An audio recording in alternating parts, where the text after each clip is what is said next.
All right. Good evening, everyone.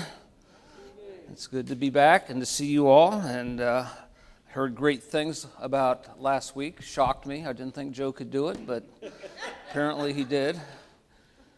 And I get 2 weeks in a row to talk bad about him. Well, the theme between the trees, I hope, is becoming kind of obvious what we're doing and how we're approaching Scripture. Trying to see the seamless thread and the way the story is put together. And tonight we want to think about what happens after God calls Abraham in Genesis 12, 1-3. How many were not here last week? I know you weren't. Okay. So last week the conversation should have been about Genesis 3-11, which is the aftermath of creation. Talked about creation the first week. And Genesis 3-11 is a bridge to the key text, really for the whole Bible, which is Genesis 12, verses 1-3, where God calls Abraham. And so it's in that passage in Genesis 12, verses 1-3, that we see God initiating his mission to correct the mess that happened in chapters 3-11. And so the question then, or the issue is, Israel has been given a mandate of sorts, and that's going to form the basis of our time tonight. I've got a little handout that kind of follows in outline form what we're going to do. Mm-hmm. And, oh, yeah, let me have one. Thanks. So the thesis is Israel has been given a mandate to bless the nations, Genesis 12, 1-3. We don't drop that theme. You know, that's going to set the stage for the rest of the Bible because it's repeated, that theme works its way through. So when we come to Genesis 12, 1-3, we read those three verses, we're going to look for that theme to be manifest in the rest of the Bible. And so the question is, what is the rest of the Old Testament? Once you get through the first 5 books, we come to Joshua. What does Joshua through Malachi tell us about how Israel did with that mandate? Did they carry out their assignment? And that is our concern tonight. We want to think through then how the Old Testament is put together, and how this idea that God called Israel to bless the families of the earth, how that may manifest itself through the Old Testament. Then when you read the Old Testament, you look for that theme. So let's explore that tonight. The question, which I've kind of said yes to, is, did Israel have a mandate? And if so, what was it? And that idea of a mandate is important that we understand what it means. It's authoritative. It's something that tells someone to act a certain way, and may even give the authority to do it. So that's a good word to describe what is being done with Abraham in Genesis 12, 1-3. And the expectation is, if you have a mandate, that there's going to be certain results, certain outcomes are going to be true when you carry out your mandate. So that's the idea behind tonight's lesson. And I can't emphasize how important it is then that we keep on reading the Bible as God's story. Remember, I talked about that the first week. And that's the whole theme of Between the Trees. The Bible starts with a theme, it ends with a theme. Everything in the middle carries through that theme. So to begin tonight, to do that, we want to see a passage. This is Deuteronomy chapter 4, just a couple of verses. The context for this passage is the last 6 months of their 40 years in the wilderness. Israel is preparing to leave the land of Moab across the Jordan River and enter the land of Canaan. So Deuteronomy covers a period of about 6 months. Moses mostly preaches or relays God's word. It's kind of almost an extended sermon that Moses gives. And so he's trying to give Israel their instructions to go into the land, because he's not going. So he wants to make it clear, here's how this is going to work in my absence. And he says to them, I've taught you statutes So this idea of God's law, God's statutes permeates so much of the book of Deuteronomy. And he says that with these statutes, then you are to do them. This is almost the carrying out of the mission given to Abraham, as Israel is told they're going to go into the land and do this kind of thing. And in fact, in the book of Deuteronomy, Israel's never told to do missions, to evangelize the Canaanites, nothing like that. They're simply told to live in this land. And did Joe show a map last week? Does anybody remember? That showed the location of the land of Canaan and how it was on the trade routes. And so they were strategically placed so that they could actually have influence. They didn't have to go looking for Canaanites or Gentiles. They would come to them because of where they lived on the trade routes. And so Moses begins this way. Notice how he develops then this theme.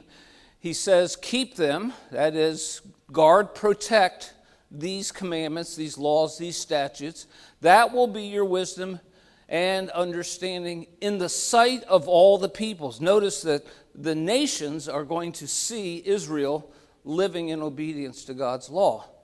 And as they see this, this is going to enable Israel to carry out their mission. All they have to do is really two things. One is be visible to the nations.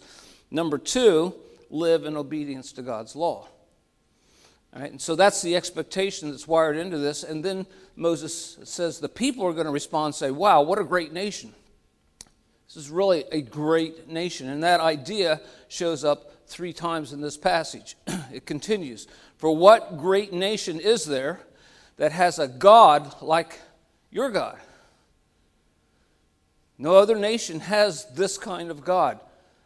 And so when you live out his law, people amazingly are not only going to see that you live in obedience or you have a certain kind of lifestyle, they're going to connect it to who God is.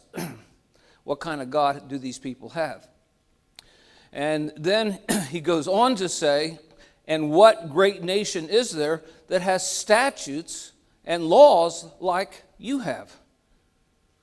All right, and so this is going to be kind of a source of amazement almost, as they go into the land, they commit themselves to living in obedience to God's word. That has power, that has impact, that's meaningful, that's valuable. We should never underestimate the impact of believers living in obedience to God's word.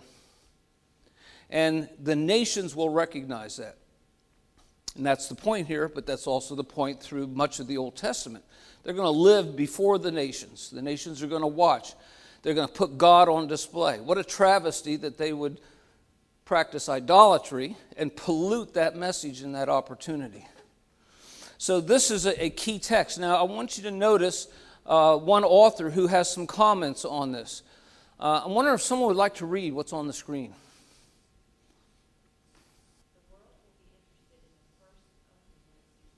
Okay, does everybody follow that thought? Okay, that the world isn't interested in, say, our theological pronouncements about God or what we believe, but they are very interested in how we live.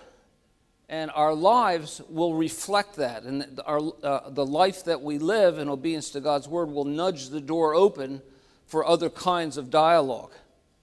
You could take, for instance, Israel, let's just say, obeying the Sabbath law. And I'm talking about the Sabbath year. Remember the law that said every 7th year your land lies fallow, you don't work for a year. Now that in itself doesn't seem that redemptive, does it? But imagine if they're living in the sight of the peoples, people coming through on the trade routes. They're wandering through the land as they travel from Assyria to Egypt or however they're going, and they stumble across Israel during a sabbatical year. What are they going to say?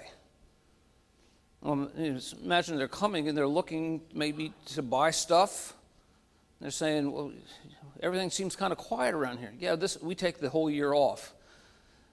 You know, what's an Assyrian caravan leader going to say about that?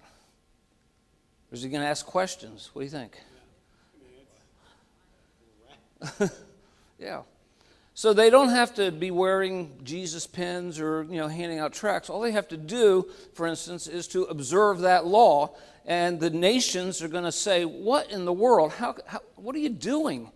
Well, we take the year off. Well, why do you do it? Our God tells us to do it. Well, how are you going to live if you don't work? Well, God takes care of that. This is a great law. We love it. We love every seventh year. This is just awesome that we get to do this. And in the eighth year, guess what happens? What? He provides for us. So you begin to see the impact of living in obedience to God's ethical laws. And probably all of us, if we work in any kind of secular environment, have seen that to one degree or another, if we just are simply faithful to what God has given us in His Word. Wright continues. Would you finish the quote here for us? All right, so that's a good introductory thought to this whole idea of how Israel carries out their mandate. Now, in evangelicalism, we're really exposed to the idea that missions is an imperative. That is, go, Great Commission, go and make disciples. And so we tend to hang our hat on that, but I want to clarify that also. And this same author has an excellent thought that helps us understand better how mission would function with Israel in the Old Testament. Someone else like to read this? All right, now let's just stop for a second. Back to grammar in high school, okay, grammar class. The indicative and imperative are moods. They're called moods. And moods are in relationship to reality. An imperative is not reality because it's a command, which means it hadn't happened yet. So we can't say it's real. But an indicative is something that is intended to convey that it's actually occurred or in the process of occurring. And so those are the distinctions there. Now notice how Wright develops this idea. Go ahead. Indicative is a statement of reality, an affirmation, declaration, or proposition. Okay. Not a command. Command is the imperative. All right, so we can look at an indicative then as narrative, story, context. Not telling us necessarily what to do, but telling a story and creating a context. And then the imperative follows. Because this is happening, here's what you should do is the idea, okay? And so what you do comes out of the story, the context, the narrative that you are involved in. And we can see this just with what we've done so far. Take Genesis 1 to 11. Got the creation account and the fall of man. And we don't have any imperatives in there that relate to mission. Okay, obviously Adam and Eve had commands in the garden they were supposed to do. Then the fall came in, messed everything up. And so, but that's the context for when we come to Genesis chapter 12, and God says to Abraham, "Go, and you shall be a blessing." And those are imperatives. So we talked the first week about how you can't just jump into Genesis 12. You've got to create a context for it. It doesn't make sense. The context is the first 11 chapters where the story is being developed. We got a great story brewing in Genesis 1 to 11. Where is it going to go? Chapter 12, verses 1 to 3. God is going to give one man a command. All right, so we can see that idea in other passages. Take, for instance, Exodus 19. Israel arrives at Mount Sinai. Okay, when they get there, God says, "You have seen what I did," and He relates how He brought them out of Egypt. And then He's going to say, as an imperative, because of this, if you will obey me fully, guard my covenant, you shall be. So those statements that give us God's expectations of Israel come out of the context of the story. God has brought them out of Egypt. Well, what do you do about that? You go to verse 5 and you find out that because of what He's done, we have these commands that we should obey Him, and we should guard His covenant, and we should be a certain kind of people. And in that passage, He says, "You shall be, to me," God says, "a special possession, a kingdom of priests, and a holy nation." But those are not where this begins. It begins with what God did, bringing them out of Egypt. And so we can give commands. We can do that with our children. When you're raising children, you tell your children, don't do this, do that. Their question is, why? Well, we want to give them context, okay? And so we want them to see the plausibility of our commands, because we live in a story of a family life where they love their parents love them, and they see the commands as good because they come out of their parents who love them and have done the right things. And in the same way, God does that. We can see that also in Deuteronomy 6. There, in that context, the principle is established of who God is. Who is God? Hear, O Israel, the Lord your God is one Lord. And then what follows? See, we often just get the part that follows, which is, you shall love the Lord your God with all your heart, soul, mind, and strength. But you see, it's said in a context of Israel understanding who God is. Our ability to respond and do the thing that God wants us to do comes out of the context of understanding who he is in that passage. Does that make sense, everybody? And so we can see that again then in the Great Commission. At the end of 3.5 years, Jesus and his disciples have been hanging out, and then he says to them, Matthew 28:19, all authority has been given to me in heaven and on earth. Nobody's going to challenge that at that point because they've been with him. The issue of his authority has been settled repeatedly. It came up as topics, and he addressed it repeatedly. So when he says this, it comes out of that context of their relationship and the training that he has invested in them. And he says, all authority has been given to me in heaven and earth. Go and make disciples. Now, we camp on that go and make disciples part, but we may forget that it comes again out of the story of the disciples' lives of spending time with Jesus. And so, thinking of Israel in the Old Testament, we want to understand then what is the context for their lives and how are they going to carry out the mission. Now let me just pause, and I've said a lot here and used some big words like elucidate, but any comments or insights or questions on this? Okay, good. That's the value of going to a good church. You get well grounded here, and everything I'm saying is just old stuff to you, so good. All right. Now, hopefully we're getting a feeling then for how the Old Testament intends for God's mission to go forward. Everything in the Old Testament is missional. Why? Because the living God is a missionary God. He gave the Old Testament. He permeates every part of it. The nation of Israel is his missionary agents, the ones who are called to carry out his mission. And so they're everywhere in the Old Testament.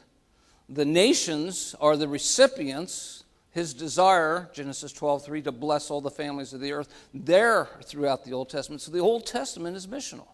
I don't know if I said this the first week, but when I would teach Old Testament, I would tell my students that they could open their Bible to any page, and I would show them missions on that page, because once you get this clearly in your thinking, you process everything through that theme. God, the missionary God, Israel, God's missionary agents, the nations, the recipients of the missional message. It's everywhere then. So in light of that, then we could say that the apparent absence of a missionary mandate, that is, we don't get something in the Old Testament for Israel, we get it with Abraham, but after that we don't get like the Great Commission, because the Great Commission is Genesis 12.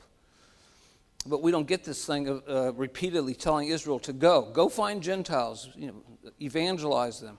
We just see that being part of the narrative. So the apparent absence of a missionary mandate in the Old Testament, that is, that Israelites should actually go to the nations, is balanced by the assumption of what Israel was simply meant to be in the world. And that is the function of Israel and the purposes of God to bring blessing to the nations is in the indicative, not in the imperative. It's in the story, okay?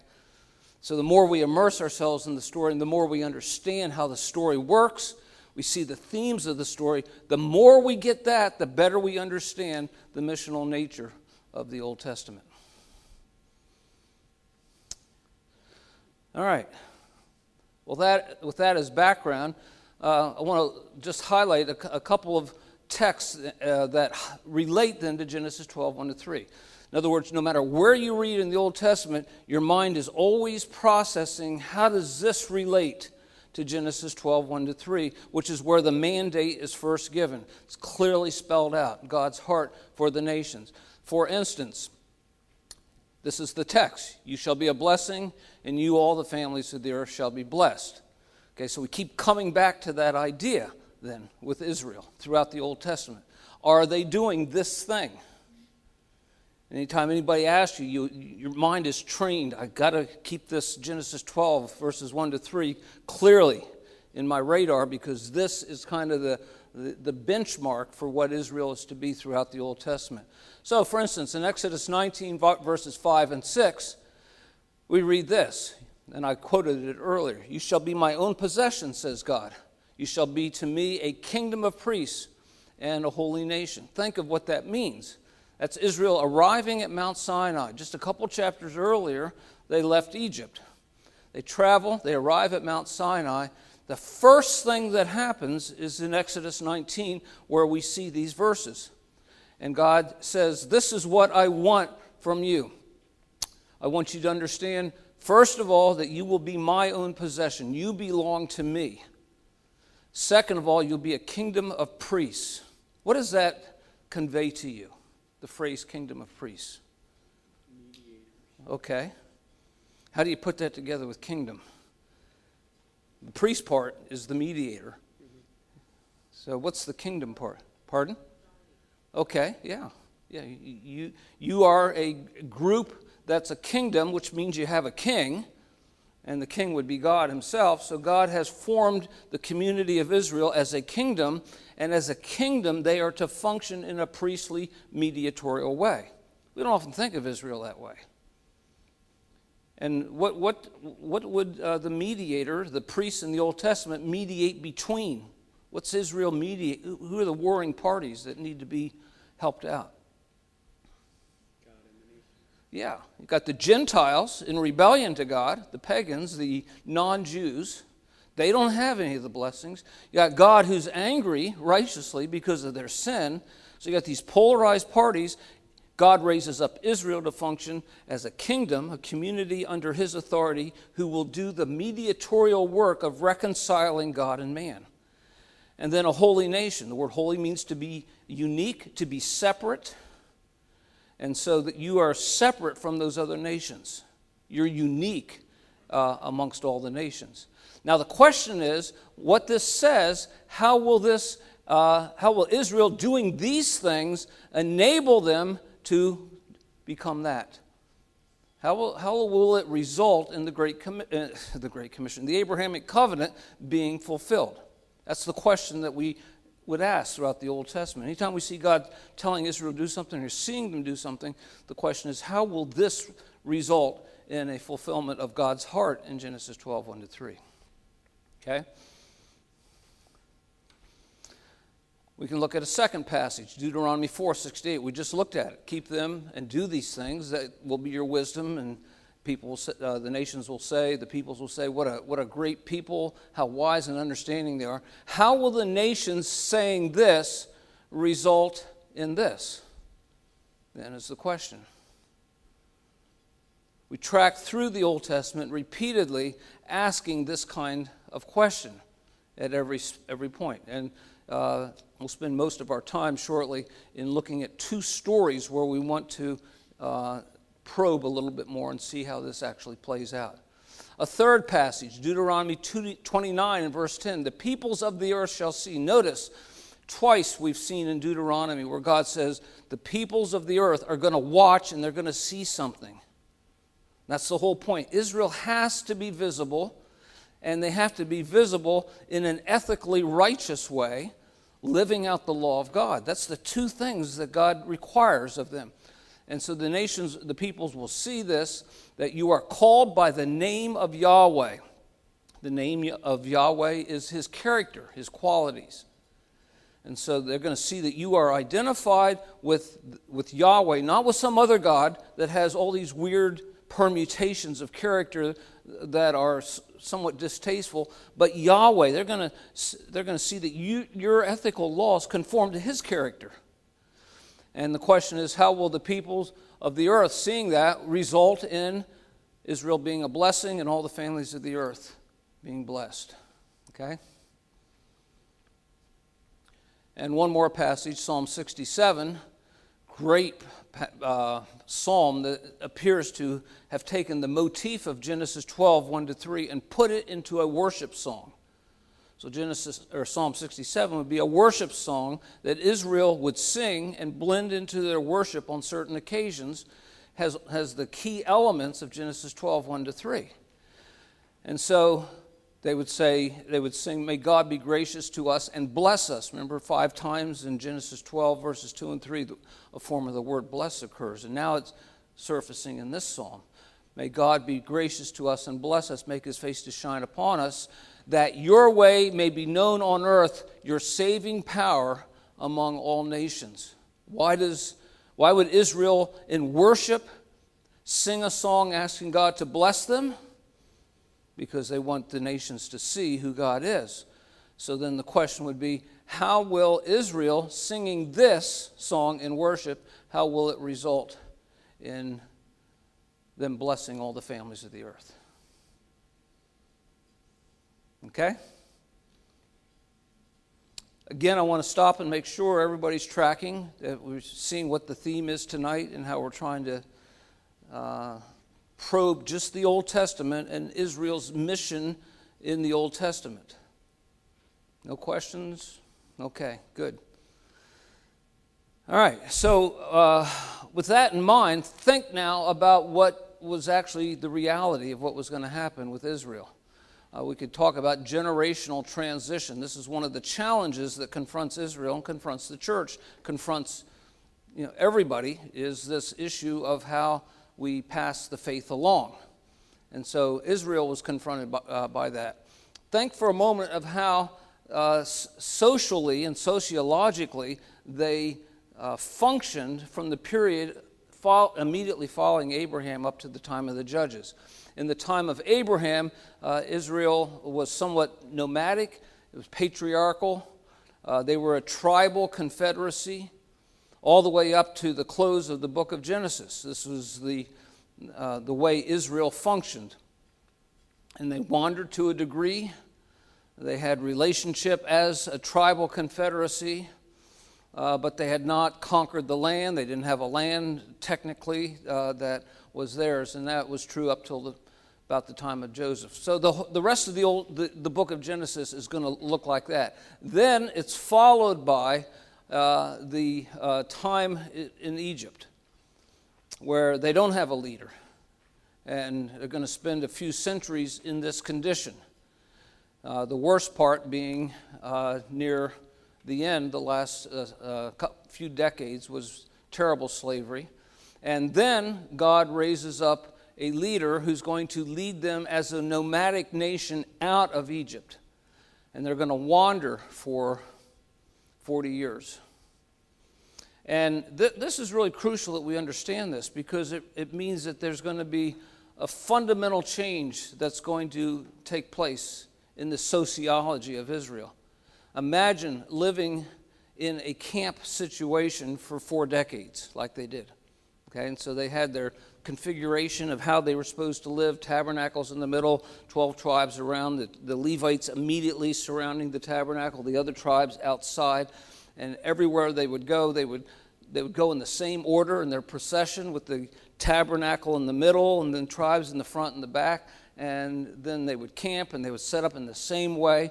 And so for 40 years, this was the procedure of life. Imagine if you lived like that for 40 years. Whoever is next to you, they're going to pitch the same tent in the same place next to you every time you camp, and so you're going to get to know your neighbors quite well. And you got all of this happening, but it's happening in this nomadic but tribal kind of situation where they are moving about, but very predictable. Then they're going to cross over the Jordan. All of that will come to an end, because when they go across the Jordan, They're going to be divided by geographical areas, and so now they're going to be an invading nation, and they're going to have their allotments. And so that pretty much rips the fabric of the kind of society, it rips it apart that they've experienced. And so if you were in the tribe of Zebulun, you're way up in the north, and if you're in the tribe of Judah or Dan or Simeon, you're way down in the south. You may never even see these people again, or unless you're fortunate enough to come to some central place where the tabernacle is or where the temple's built. And so now they're an invading nation under the leadership of Joshua. The end of Joshua dies. And the question then becomes, what's next? Who's going to lead us next? There's going to be a vacuum of leadership, and it comes in this setting where they're dispersed throughout the land. They haven't driven out all the enemies. They've still got lots of pagan activity going on, idolatrous worship. Who's going to lead us? And that brings us to the period of the judges, where they are essentially without a leader. So we're told in Joshua chapter 1, after the death of Moses, Joshua emerged as the leader. Then at the end of Joshua, the people said, "We will serve the Lord our God, and we will obey his voice." And then Israel served the Lord. At the death of Joshua, all the days of Joshua, all the days of the elders who survived Joshua had known all the deeds of the Lord, what he had done for Israel. Think of all they have come through now. Who is alive today in Joshua 24:31 who left Egypt, who saw the parting of the Red Sea, who wandered in the wilderness for 40 years? Who survived that? Who has survived the invasion, which covered a period of years, conquering and invading and resettling? Who are these people now that are going to survive after Joshua? That's an enormous challenge for a missional nation, to figure out who they are. What is our identity now? And we all know that the same challenge confronts us as parents. What you knew that brought you to faith in Christ might have been very dramatic and very exciting.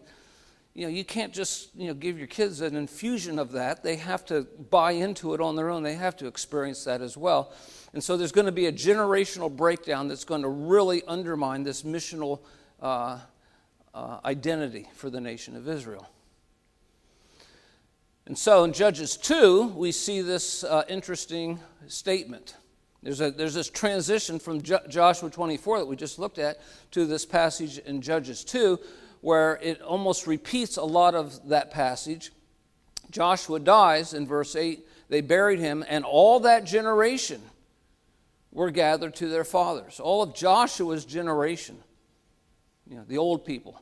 And then we're told in the same verse, there arose another generation. What are they like? What's this next generation like? And the answer is, they did not know the Lord or the work that he had done for Israel. And so that's the beginning of almost the unraveling of this call, this mandate that Israel has from Abraham to bring blessing to all the families of the earth. How can you possibly carry that out? And you got a whole generation doesn't even know who God is. So it's the first generation you're talking about is the generation of Joshua. Yeah, well, I'm going to go through 5 generations right now, because that's the question that we want to answer. The generational breakdown, what does it look like? Generation number 1 would be the Exodus generation of people over the age of 20. Okay, that's the first generation. We've got 5 generations that are being covered, really, in Judges chapter 2.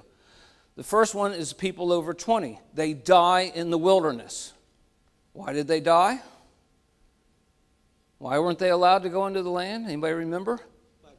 Yeah, they didn't believe God's word. They rebelled against God, and so they all died except who? Joshua and Caleb and Moses. Right? But he didn't die at that point, at least. And then Aaron, he made it, at least to the end of the 40 years, as opposed to others who died along the way. The second generation then would be the Exodus generation, those under the age of 20. And some think Joshua was part of that generation, that he was very young, perhaps 17, 18, something like that. And at the start of the book of Joshua, they would now be roughly 40 to 60 years old. Okay, because 40 years at least have elapsed. In some cases, they would be even older. So that's the second generation then. And so they saw the Exodus also. All right, and so they would have a collective memory of it. Then the third generation would be the entry generation. These are the people in Joshua chapter 1 who crossed the Jordan River. And very few of these, in all, in all likelihood, would be alive from the Exodus generation. All right, so these are mostly people, except for the very, very elderly. These would be mostly people who did not see the parting of the Red Sea and the departure from Egypt. And Joshua 24 and Judges 2 tells us they served the Lord all of Joshua's days. Then we have a fourth generation. These are the elders who survived Joshua. They also served the Lord. None of these left Egypt, went through the Red Sea. Very few of them crossed the Jordan to conquer the land in all likelihood, because a lot of years have elapsed now. So you can begin to see that the experience of each subsequent generation is very different, isn't it? And the things that might have galvanized the generation that left Egypt are pretty much irrelevant to the people coming along now. That's a nice story, Dad. I know, it must have been awesome, but I wasn't there, and it just doesn't do much for me, the kids might say. And finally, we have the fifth generation, which is the generation that does not know the Lord. All right? So we have then a serious progression or regression here of those who do not know the Lord, resulting from a generation that was probably quite vibrant in their faith. Of course, even when they got out of Egypt and crossed the Red Sea, they immediately began to complain. So it's not like they were perfect, that first generation, but nevertheless, they did follow the Lord. So any thoughts on that before we move on? I mean, that's got a lot of implications for the church, for how we train people, how we raise our children, our grandchildren. Yeah, and that's going to happen throughout the book of Judges. So then they go and they become idolaters. So God says, okay, I'm going to let the Moabites or whoever just have their way with you. Then they say, wow, this is awful. And they cry out to God, God, we repent, help us. God sends a judge to help them. Great, thank you, God. Next thing you know, they're back into again, so it's the cycle of the judges. And it's easy to criticize that, but we should look very carefully at it to see ourselves in there. That's the tricky part, right?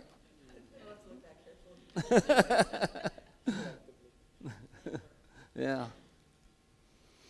All right, so all that leads us then to kind of a concluding thought that in the 150 years that the nation of Israel has been out of Egypt now, probably around 150 years by some point in the early part of Judges, they've gone from the euphoria and excitement of being delivered from Egypt to a nation that doesn't even know their own God. And how are they going to carry out God's mission in this situation? Now, the key, of course, is it's not their mission primarily. It's God's mission. If God has a mission and he intends to fulfill it, he's going to do it. And he's going to do it by the means that he originally chose. We might say, all right, I chose you guys, and man, you've really stunk up the place, so forget you, I'm going to find somebody else. That's what we might do. But you see, God entered into a covenant with Israel, and he's not going to do that. You know, the statement in Scripture, oh, give thanks to the Lord, for he is good, for his loving kindness endures forever. That word loving kindness, it means covenant loyalty. This is the great hope that believers have, that God will remain true to his covenant. We won't, but he will. And so that is what we cling to, and that is God's assurance. So consequently, he is not really free by his own declaration to say, forget you, Israel. I'll find another clan, and I'll bless them instead. You lost your opportunity. He's not going to do that there. But isn't there, so if we focused on that, couldn't you walk away and say, oh, God, just legally bound? You know? Well, yeah, if you want to. There's a richness to the loving kindness. Right. Now you're covenantally. Yeah, bound. right, yeah. And there is truth to that.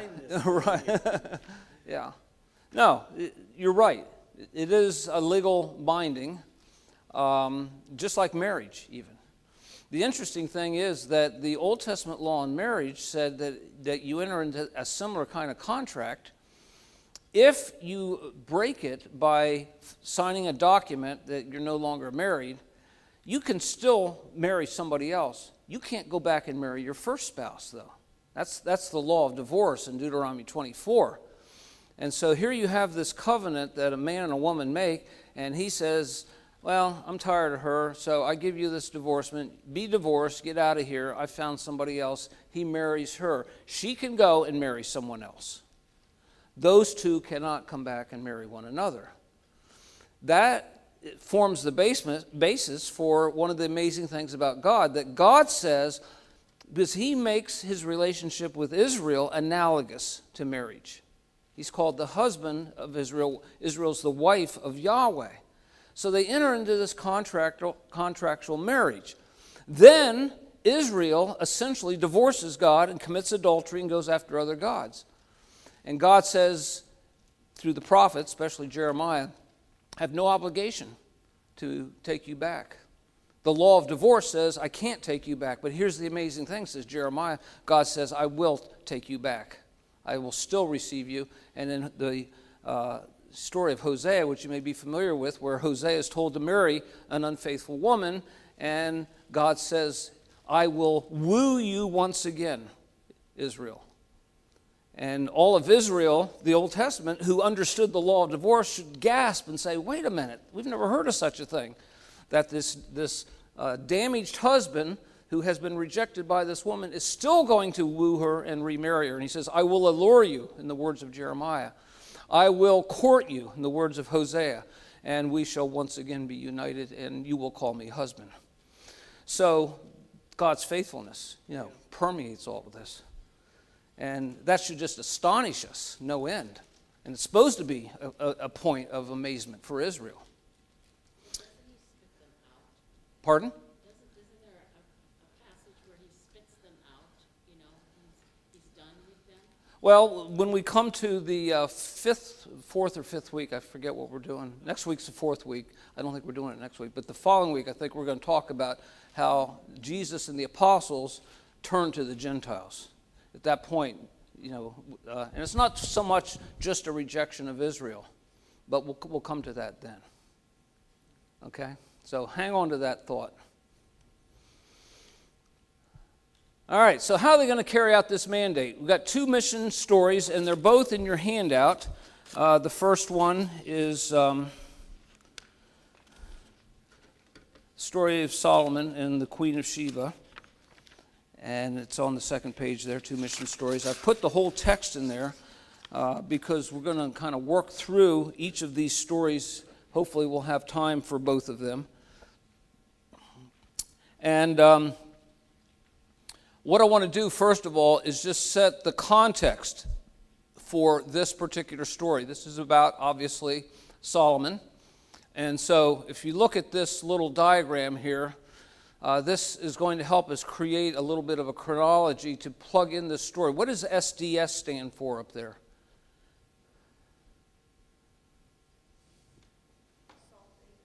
Yes, Saul, David, and Solomon. Very good. That was not a trick question.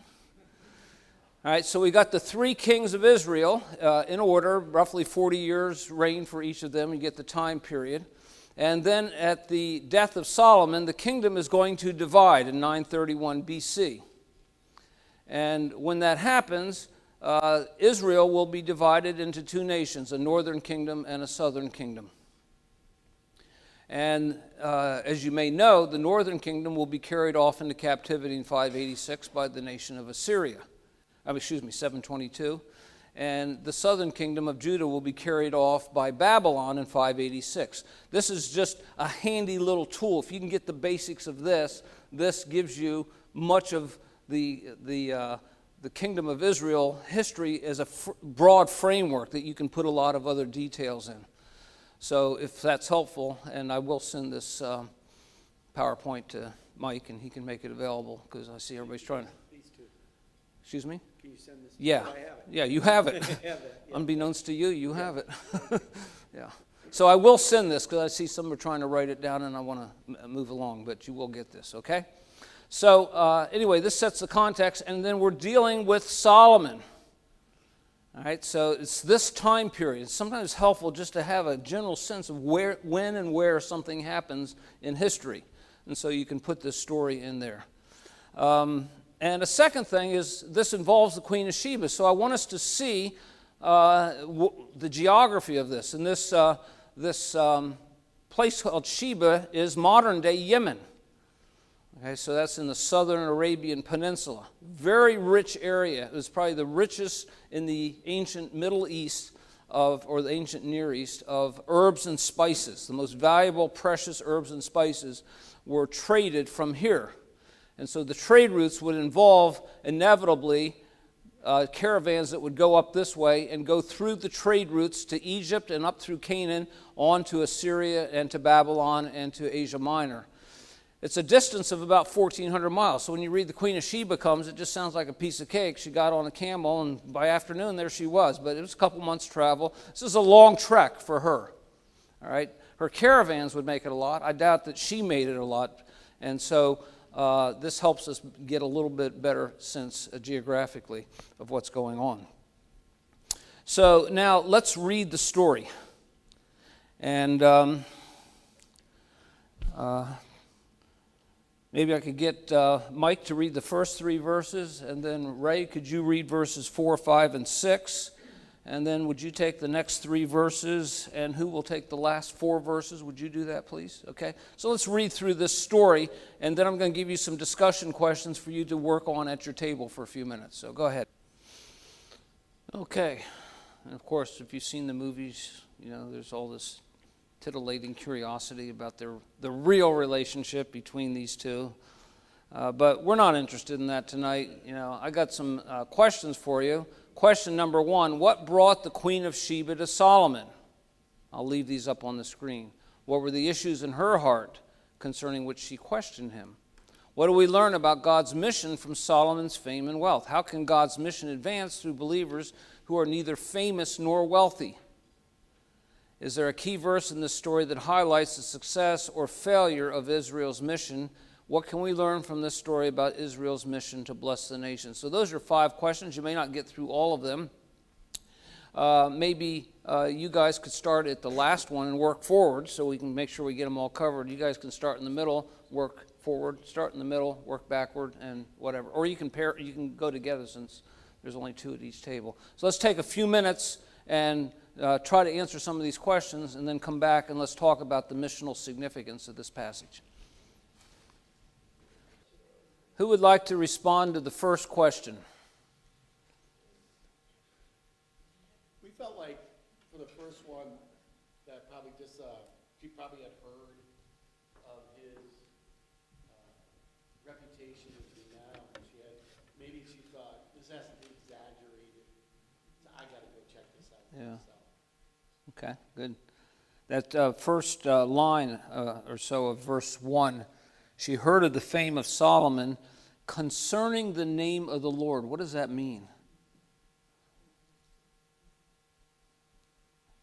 Anybody put those ideas together? The fame of Solomon concerning the name of the Lord. What does that convey?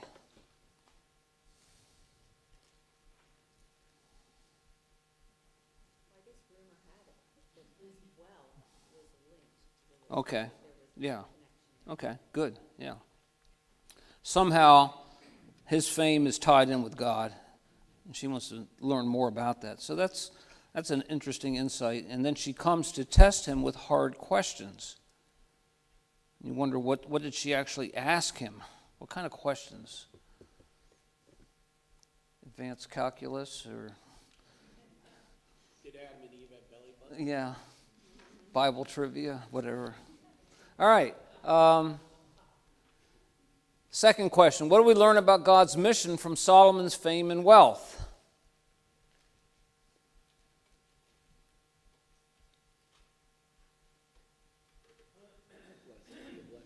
Okay. All right. So, why was he wealthy? Okay. How did he become wealthy? Anybody remember?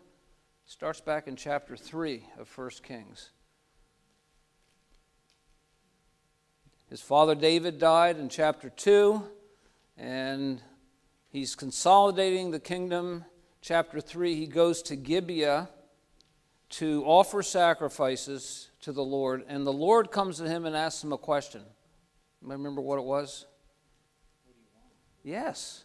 Ask me, what do you want? What can I give you? And that's just such a key passage, because Solomon says, well, what should I ask? I could ask him for wealth. I could ask for fame. I could ask for my enemies' heads.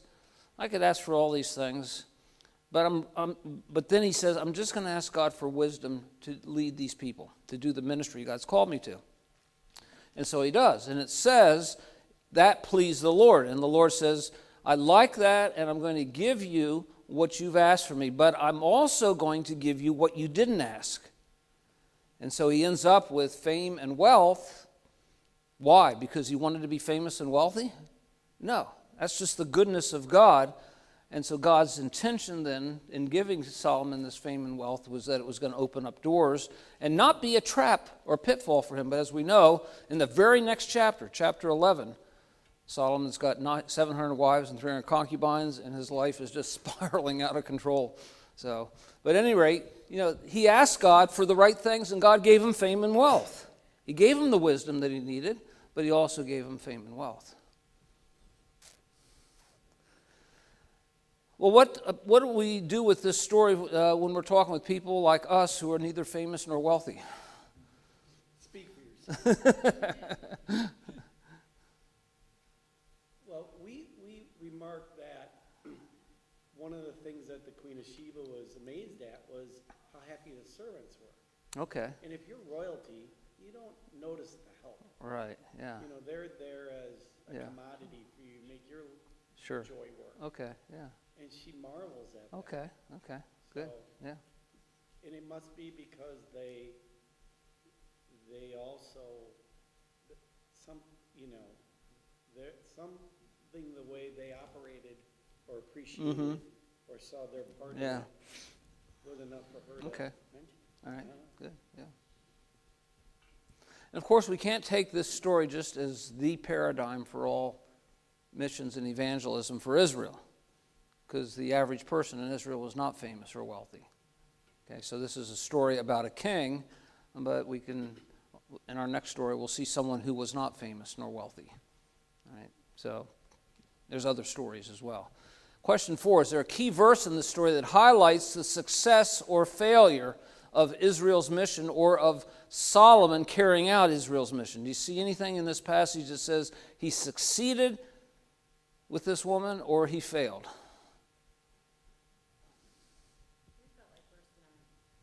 Okay.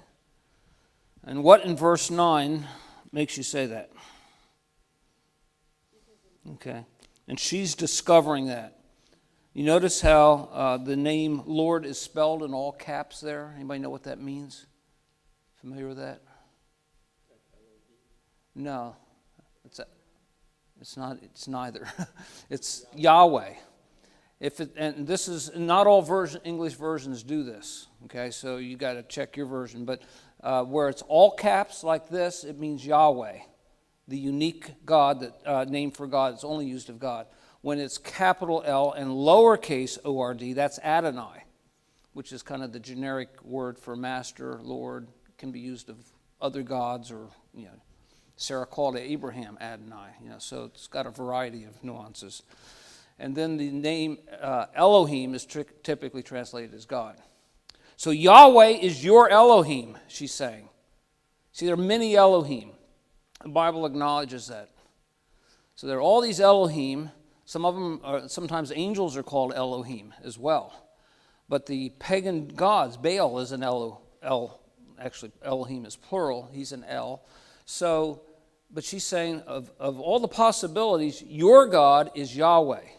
Now I understand that. You don't just have, one of the gods that we've selected from the pantheon of Canaanite deities. Yahweh is your God, okay? So that's an important little nuance there to see in what she's understanding. Anything else on that question? And what can we learn from this story about Israel's mission to bless the nations? It says she went back to her own land with her servants. Wouldn't you like to know more about this woman? What did she tell her, the people in her land when she got back? We don't know. We never hear from her again. So that's the end of the story. Sometimes it's fascinating what God tells us and what he doesn't tell us, So what do you think? Any final insights from this story about Israel and her mission? Well, just because we don't know her impact when she got back, doesn't mean that God didn't use her. Right, yeah. And Sure. We don't know, yeah. that God used Solomon and his request for wisdom Right. to bless him more, which drew people to him. Sure. And then when they left, Yeah. they were able to tell the story. Good. Okay. And we would assume she did. We're not told she did. But if her response in verse 9 is genuine, she's truly impressed with Yahweh, Solomon's God, she's going to go back and talk about Yahweh, Solomon's God. All right. Well, in the interest of time, let's keep pressing forward. Let me skip this and move. There we go. The second story is in 2 Kings chapter 5. By the way, did anybody read that story about the Queen of Sheba for the first time tonight? Anybody never read that before? So we all knew that story and heard about it. Have you ever read it in a missional context? So you can see what we often do with stories. We take them out, and then you got to find a reason for the story, a central thesis for the story, outside of the narrative context of the indicative. We're not seeing the story of God's mission. We take that story, we pull it out, and we just try to find something in the story itself without seeing it in its context. And this may be true of this story as well. This was one of my favorite stories growing up in Sunday school. My dad was a pastor. I was in Sunday school all the time. Heard this story beaucoup times. Perhaps you have heard it as well. And so we'll look at this one a little differently rather than reading it in totality.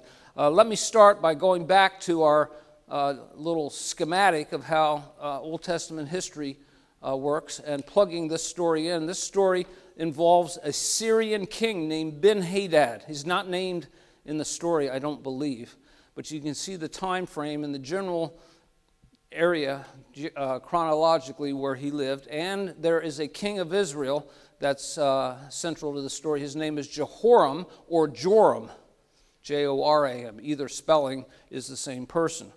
And so they are contemporaries. So this involves a dynamic between the kingdom of Syria, which is north of Israel, and the northern kingdom of Israel. If we're interested in this King Joram, you can see the list of all the kings. This is all 39 kings of Israel and Judah in order. And so in 9 would be the 9th northern king, Joram, who's the king we're interested in here. And you can see where he fits in the story and where this fits in the chronology of the history of Israel from the time of Solomon, because this is the first king after Solomon when the kingdom divided. This is Solomon's son Rehoboam, so it comes all the way down to the Babylonian captivity on this side, all the way down to the Assyrian captivity on this side. So this is a complete list of the names. If you get the PowerPoint, then you can have it, and you'll be just as happy as can be.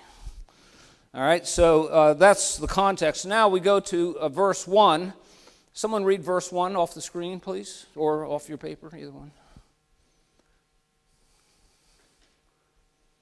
We need to do it quickly now because we're running out of time, so don't be bashful. The commander of the army of the king of Syria was a great man with his master and his high neighbor, because by him the Lord had given victory to Syria. Okay, so in your paper, it's a different translation than in the PowerPoint. It actually translates Syria, as opposed to Aram. Aram is the Semitic name, and Syria is a Greek word.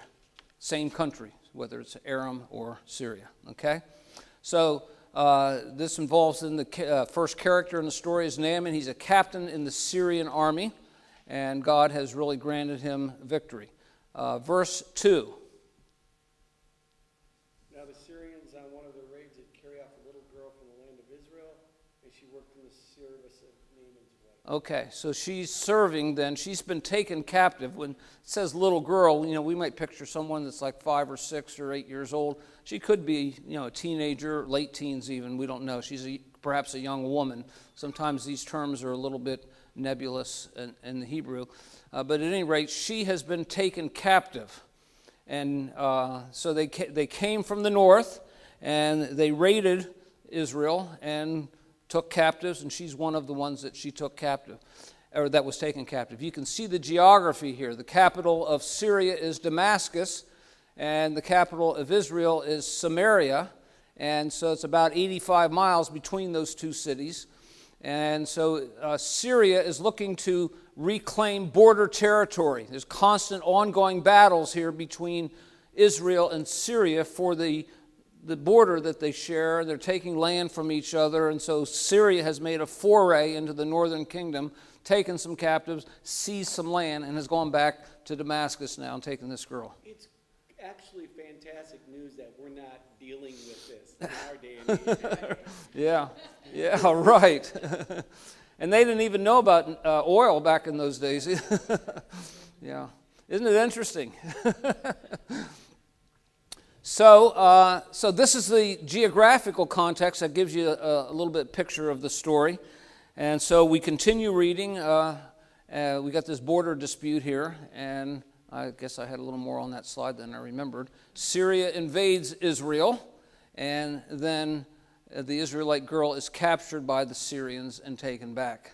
Okay, and this is a tragic thing. And in part, when we read this, we should ask ourselves, if that were me, what would be my attitude working in Naaman's household?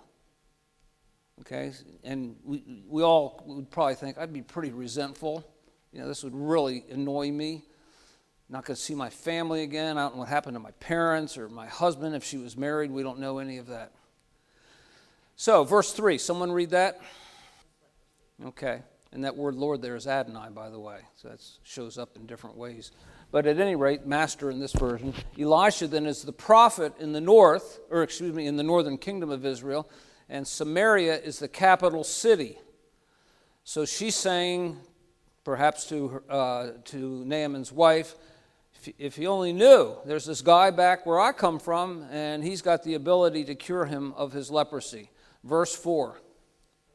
Okay, so the message is relayed to Naaman. Verse 5.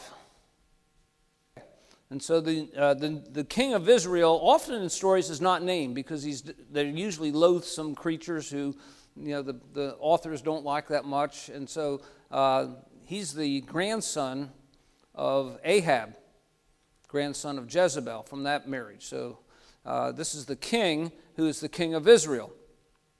Remember, we're tracking the playing out of the mandate in Genesis 12, 1-3 in this passage. So we want to look at all these characters and ask, how does each one of them fit into that paradigm?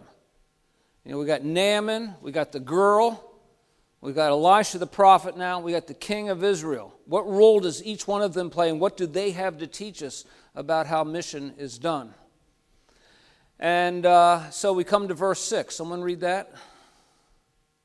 Okay. So Ben-Hadad is the king who sends a letter through Naaman to Joram, and says, I've sent him and he wants to be cured of leprosy. Now we shift gears and we're picturing the palace in Samaria. There's Joram doing his thing, whatever he's doing on that particular day. And someone comes in and says, hey, there's a general from the Syrian army who has arrived with a message from the king of Syria. What's Joram going to think about that? Or they want to negotiate a treaty, a border treaty, or what's this all about? and he says, this general has leprosy, and he's come to be cured, that you may cure him. Now, what role was Joram going to play in this missional, thing that's playing out here? And how will he respond would be our question. And so we come to verse 7. Someone read this. All right. And so we would ask ourselves then, in the carrying out of the mandate to bless all the families of the earth, how does he fit into this story? And what do we learn from him? And when I would teach this in Bible college, I would ask at the end, I'd say, okay, how many of you identify with Naaman? How many identify with Elisha? How many identify with the girl? And how many identify with the king of Israel? Nobody wants to be like this guy when it comes to missions, but we have to ask that question in the story because we're looking at all these characters. All right, so we come to verse 8. Someone read that. All right. We all want to be like Elisha, don't we? Okay, so that's an interesting response, isn't it? We would want to ask ourselves, what does he imply by that? Verse 9 and 10. Somebody read these two verses. Verse 11. Okay, so Naaman thought he'd be like a televangelist and really be dramatic and have a flair, do something really impressive, and he just says, go wash in the Jordan. But he knew the name Yahweh. Yeah, right, yeah. All right, and we see that also with the Queen of Sheba, Yahweh, his God. All right, and so verse 12, someone read that. So Naaman's thinking, I could have just stayed home if I'd known this is all he's going to say. I got rivers back home. So he traveled a few days at least, 85 miles. If he came from Damascus to Samaria, 15, 20 miles a day would be a pretty good clip. So, he's traveled a distance, and he's asked to do this dumb thing that makes no sense to him. Verse 13. And verse 14 also. So he went down and dipped himself 7 times as clean. All right. And continuing on, verse 15 and 16, someone. And so Naaman wants to pay, as was often the custom, that someone who is a seer, S-E-E-R, was typically remunerated for doing these kinds of things. And Elisha says, no, I'm not going to. And he refuses. Verse 17. Interesting request here. And Naaman said, if not, please let me. What's this weird request all about? 2 loads of dirt. Okay. And what's he going to do with that when he gets back? Read on in verse 18. Someone read that. Okay, and so Rimmon is the pagan deity of Syria. He's saying, I'm still duty bound to my master, the king. He is going to want me to help him go to worship. And I want you to know, Elisha, when I do it, my heart's not in it. I'm doing it because it's my job. And he is, in fact, going to use this dirt to build his own shrine, but he doesn't want to do it on Syrian soil, which he would consider pagan soil. So he wants to take the soil of Israel and build a shrine using that kind of soil. So there we have it. Now our time is pretty much gone, but we got a late start, so I feel justified going a few more minutes here. So here's some questions. What do we learn about God's mission from the example of the Israelite servant girl? Second question, what do we learn about God's mission from the king of Israel's response to Naaman's plea? Question 3, what do we learn about God's mission from Elisha's reaction to the response of the king of Israel? And the last question, what do we learn about God's mission from Naaman's reaction after being healed by the prophet of Israel? Let's just take a couple minutes. Why don't you guys take the first question, second question, third question, or third and fourth, however you're working things out here, okay? Just a couple minutes. We'll do this very quickly and see what we come up with. All right, let's go ahead and come back together and wrap up here. What do we learn about God's mission from the example of the Israelite servant girl? Table number 1. That he can use whomever he wants to be his mouth. Okay. And what do we learn from her? Yeah. How could she have responded? Oh, fear and Or bitterness? Yeah. Anger? right, She could have said to herself, yeah, he's got leprosy, serves him right. right. Yeah. But wasn't she hoping to gain something through his healing? Well, we don't know that. Yeah. Yeah. The story doesn't tell us if she had some ulterior motive, and you're kind of led to think she probably didn't. But we don't know. Yeah. Yeah. Yeah. She's a survivor. All right, question 2. What do we learn from Joram's response to Naaman's plea? It's not gonna thwart the mission. God will find out Yeah. a way to bring it about. Yeah. So who does he represent among us? Anybody identify with this guy? Well, we had the observation that there's an echo here, particularly with the Syrians, of the people saying, oh, these Syrian refugees that are coming to our country, they're just coming because they want to have a quarrel with us. They Yeah. wanna hurt us. Right, yeah. Versus looking at it as God's bringing the nations to us. Yeah. Sure, yeah. Okay. Question 3. What do we learn about God's mission from Elisha's reaction? Okay, good.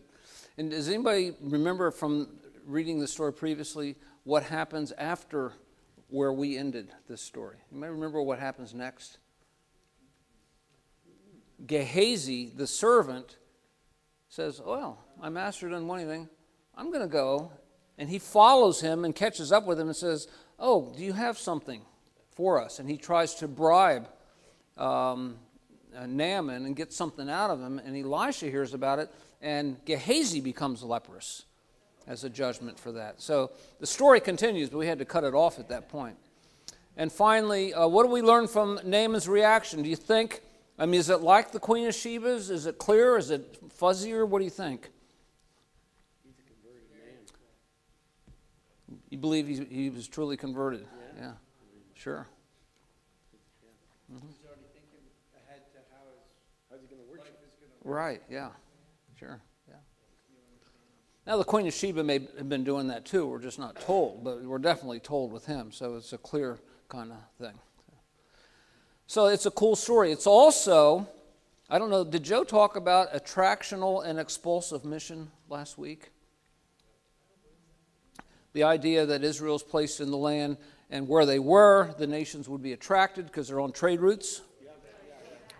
But then God also would send them out expulsively to go through the captivities and other ways. So you got both those models. The nations may be attracted to you, but you may be sent to the nations also. We have both in this story. It begins with expulsion. The servant girl lives in the land of blessing. She's part of the people who have blessing. She is sent out, and most mission in the Bible is involuntary. Okay, this is a good example. She didn't say, I'd like to go on a short-term mission trip to Syria. But she's taken, and she forcibly is made to go. That's expulsive mission. God's still in that. And then Naaman is attracted to Israel because that's the place of blessing. So both of those features work here, and we can see kind of in looking at the sequence of events here that the girl was kidnapped. Naaman comes for healing. The king refuses. Elisha is willing. And Naaman then is angry with what Elisha expects of him. Now, this actually involves 8 stages of a process, and if we understand the 8 stages that we see in this story, it'll help us understand how God often works through adversity, because this story begins with a border dispute. What triggered all of this? Just this simple thing of conflict between the nations, a border dispute, and out of that, a girl is expelled with blessing. She comes from the place of blessing. We've got to keep remembering that because we're thinking Genesis 12, 1-3, Abraham and his clan are blessed to be a blessing. So if she comes from Israel, our assumption is she goes with blessing and she goes to be blessed. That's not always the case, but that's our assumption. And then, stage 3, in Damascus, there's an absence of blessing. The blessing is not there. They're idolatrous. They have the god Rimmon there, so they're pagans. And then Naaman needs blessing. So when we think of how to correlate these stories with the Abrahamic covenant, keep thinking blessing, blessing. Who has the blessing? Who doesn't have the blessing? Where is it? How is it going to be transferred? Stage 5, Samaria is the place of blessing because God blessed the people, the descendants of Abraham, to be a blessing, so they have the blessing. And we can see that in a number of places. And then Joram is unwilling to bless. So he represents those among us, and it could be any of us as well, who on occasion, I mean, have you ever been in a position where you look back and said, I could have helped that person, but I just was too busy and too self-centered or too preoccupied or whatever. So we can all be that Joram as well, and we need to understand that. And he's unwilling to bless. Elisha is dispensing blessing. He's got the blessing and he knows it because he's got the Lord. He says, send him to me, I'll show him there's a prophet in Israel. And then finally, Naaman himself is blessed. So all of this is happening. The story is a lot packed into this little incident, isn't it?